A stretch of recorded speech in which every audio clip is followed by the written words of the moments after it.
Hello, fellow seekers. Welcome back to the Law of One Spiritual Advice Podcast. My name is El, and I return to you today to muse on some Law of One topics and share with you my opinions on them.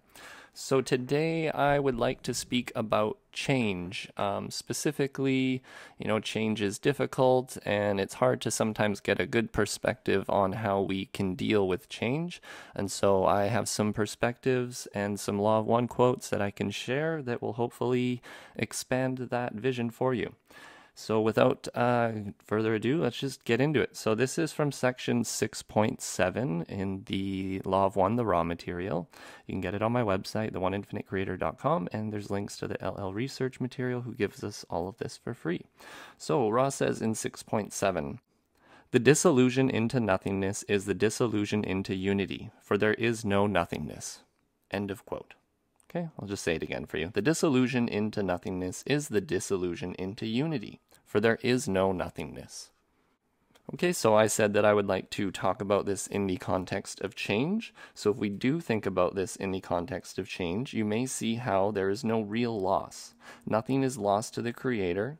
There is the eventual letting go and slipping away of those things that are of distortion and maybe those things that don't serve, or your life path and your lessons no longer require them, and so they fall away, and that then leaves room for you to, I suppose, bring in the energy or whatever it may be, which is more in resonance with unity, more in resonance with your seeking and your goals and your path. The important part of this being that there is no nothing. So to lose something is to imply that you had something and now you have nothing. But that's impossible. You only have room for something new, a new perspective, a new hobby, a new relationship, a new way of being, whatever it is that you're making room for, right? This is why acceptance is such a large part of the Law of One. To not accept change is to put up roadblocks for yourself. As we work with what is and attempt to do our best with it, that is all that's necessary. Good intentions matter, and if you seek to serve and do well, you'll find your path. It's always right in front of you. So if I may then, after explaining to you the context of change, read the quote again. "The disillusion into nothingness is the disillusion into unity, for there is no nothingness." So, I suppose the quote originally is trying to state, if you will, that if you are dissolving into nothing, like maybe even when you die, some people think that, you really can't dissolve into nothing. It's not that you just disappear. You can only dissolve into everything because you are everything. You are the Creator, so you dissolve back into the Creator. You are distorted right now, and you become undistorted in your eventual end goal of the seeking. But bringing this back to change, when things when you lose them, right, it's almost like, well, have I gained nothing? Was this all for nothing? Well, I would suggest it is not. And I would like to even go a further step into that, in how when we are going through change, there is the temptation to work more with repression instead of acceptance. So if we're not accepting the fact that when we're going through change, that there is some stuff that needs to fall away and dissolve from our lives, it's not that we are going towards nothing or we're going towards zero. You have to have some faith that we are going towards something. And so I suppose if you have that faith, it's a lot easier to sort of keep your head on straight, if you will. But I would like to talk about how we often will kind of go into repression because it's easier to sort of deny the change and try to live in the old ways of ourselves instead of accepting ourselves and the transformation that's trying to be brought upon us. So I would just like to read you a quote from Ra as well. This is from session 42.10, and they speak here. There's a question and answer, so I'll read you the whole thing for the context. It says, "How can a person know when he is unswayed by an emotionally charged situation, if he is repressing the flow of emotions, or if he is in balance and truly unswayed?" Ra answers, "We have spoken to this point. Therefore, we shall briefly iterate that to the balanced entity, no situation has an emotional charge, but is simply a situation like any other in which the entity may or may not observe an opportunity to be of service. The closer an entity comes to this attitude, the closer an entity is to balance. You may note that it is not our recommendation that reactions to catalyst be repressed or suppressed unless reactions would be a stumbling block not consonant with the law of one to an other self. It is far, far better to allow the experience to express itself in order that the entity may then make fuller use of the catalyst. End of quote. So the important part of that quote in regards to change is this part here. You may note that it is not our recommendation that reactions to catalyst be repressed or suppressed, unless such reactions would be a stumbling block not consonant with the law of one to an other self. So what they're trying to say here is that it's not their recommendation that you should suppress anything. You should react to the change that is going on in your life, react accordingly, however you sort of feel from your heart is appropriate.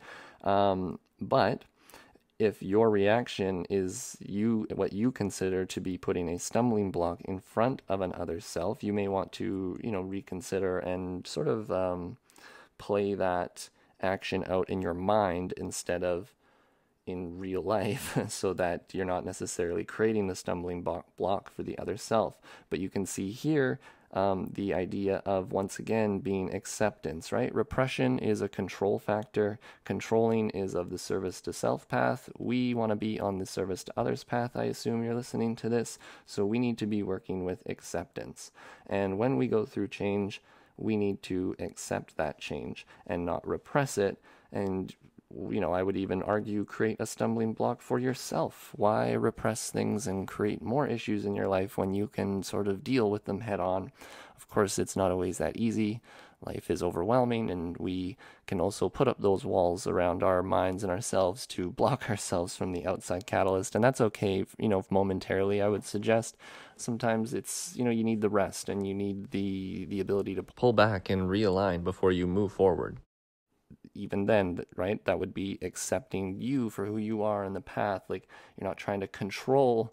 It's hilarious, right? Even as I'm explaining this, you could literally try to control yourself into acceptance, and that wouldn't be true acceptance. So true acceptance is to work with yourself, be honest with how you're feeling, allow yourself to go through the motions of whatever it is you're going through, because that will help you get to wherever it is that you need to be, I suppose.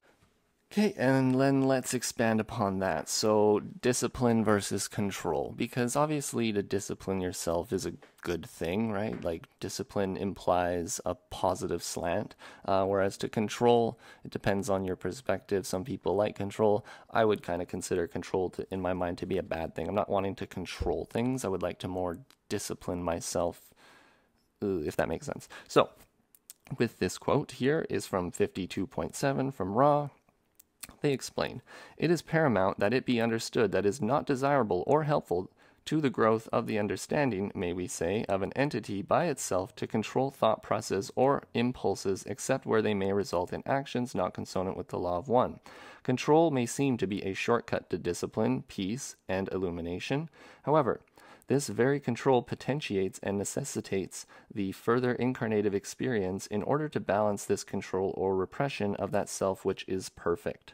Instead, we appreciate and recommend the use of your second verb in regard to the use of the will, acceptance of self, forgiveness of self, and the direction of the will. This is the path towards the disciplined personality. Your faculty of will is that which is powerful within you as co-creator. You cannot ascribe to this faculty too much importance. Thus, it must be carefully used and directed in service to others, for those upon the positively oriented path." End of quote.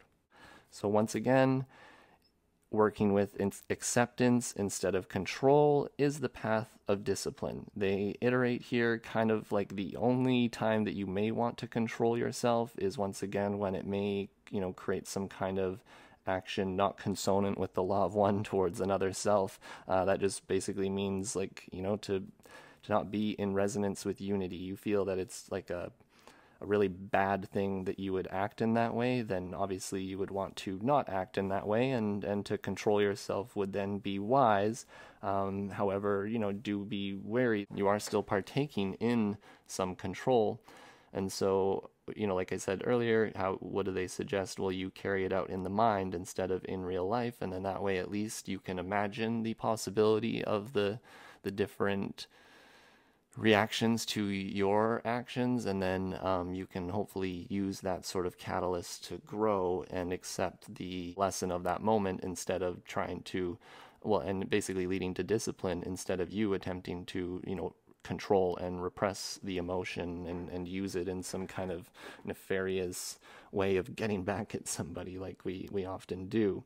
So with change, I suppose the reason why I brought this up at all was mostly because I just have a friend right now who's going through a lot of change, and I see the challenges that are with that.